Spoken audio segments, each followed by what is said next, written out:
Hey, it's Clay, and this will be a video chart on ticker symbol ACBFF. We will take a look at the 30-minute time frame. Real quick, what do I mean by 30-minute in case maybe you're new to charts? Instead of each one of these candlesticks here representing 1 day's worth of price action, which is what you would normally see, each one represents 30 minutes. So all this here may look like several days worth of time. It's actually just today's price action broken down into 30-minute time slices.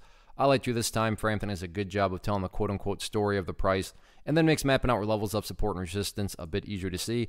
Been doing this analysis on a very routine basis. Did it yesterday, so that's where these red and green line annotations are coming from.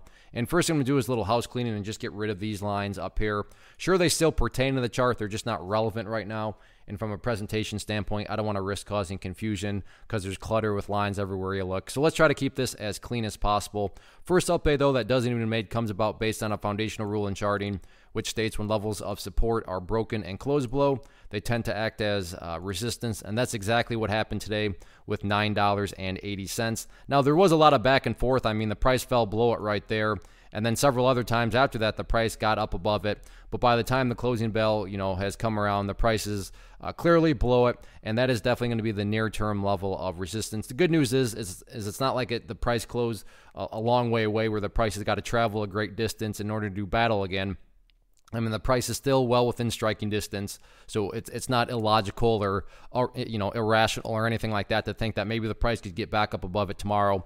In the event the price does get above it tomorrow, the next level of resistance to keep an eye on is going to be that purple line right there, which is the 50-period simple moving average. Key or the same rule as before. This was a level of support going into today, but now that it's been violated, that would now be considered an area of resistance. But one step at a time, that first hurdle that needs to be cleared again at 980.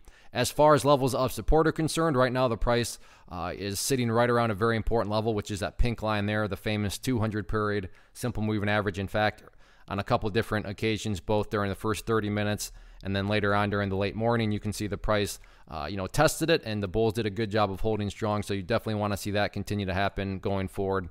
In the event that the 200 period cannot hold, the next key level of support after that to keep an eye on would be down here around $9.50. So keep an eye on these couple levels, and we'll see how things continue to play out. But yeah, a lot of volatility in this one still, and it'll be interesting to see how this one closes out the week tomorrow.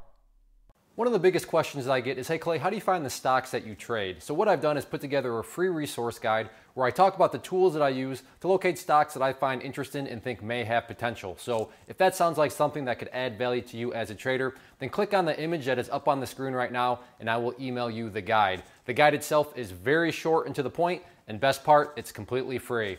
Thanks for watching the video. Let me know if you have any questions.